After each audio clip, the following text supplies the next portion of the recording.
Le PDDRCS à Ituri, l'un des éléments de la consolidation de la paix restaurée par l'administration militaire en cette période de l'état de siège dont l'objectif primordial est la stabilité et la restauration de l'autorité de l'État. L'heure a sonné et bientôt la province vivra une ère de paix, a dit le coordonnateur national de ces programmes en charge des opérations qui annonce le début des désarmements et des mobilisations de groupes armés de l'Ituri au sortir de l'audience avec le gouverneur de province de l'Ituri. Bientôt, le ministre va lancer officiellement les démarrages des opérations de désarmement et de mobilisation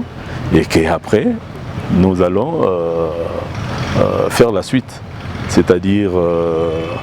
aller par différents secteurs où seront regroupés ces éléments des groupes armés, procéder à leur désarmement et par la suite les amener dans des centres où ils seront démobilisés et formés par la suite pour une réintégration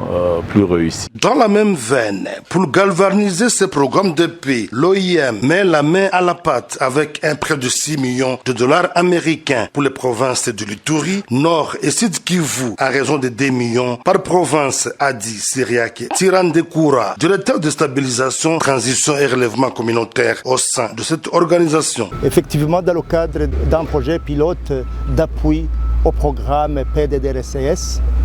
un projet qui va être financé à hauteur de 6 millions de dollars à raison de 2 millions par province. Et l'OIM a été notifié effectivement pour la mise en œuvre de ce projet. Dans la foulée, le colonel Eugide Bossale appelle la population de l'Ituri et le groupe armé non signataire du processus de paix de Nairobi à s'approprier et adhérer à ces projets porteurs d'espoir pour la stabilisation de la province. Nous pensons qu'il ne faut plus attendre. Il faut saisir cette opportunité pour ne pas décourager les bonnes volontés et aller dans le sens de répondre effectivement à cette volonté de reddition des groupes armés et particulièrement ici en Ituri. Signalons que le gouvernement de la République ne ménage aucun effort pour la paix et le développement de la RDC. En Ituri, la vision du gouvernement pour ramener la paix est matérialisée sans faille et dans une approche globale par le gouverneur militaire, le lieutenant général Lubuyan Kashima Johnny, à travers les opérations militaires contre les groupes armés réfractaires, le dialogue communautaire, l'encadrement de jeunes et la sensibilisation des fils et filles de l'Ituri. C'est la culture de la paix.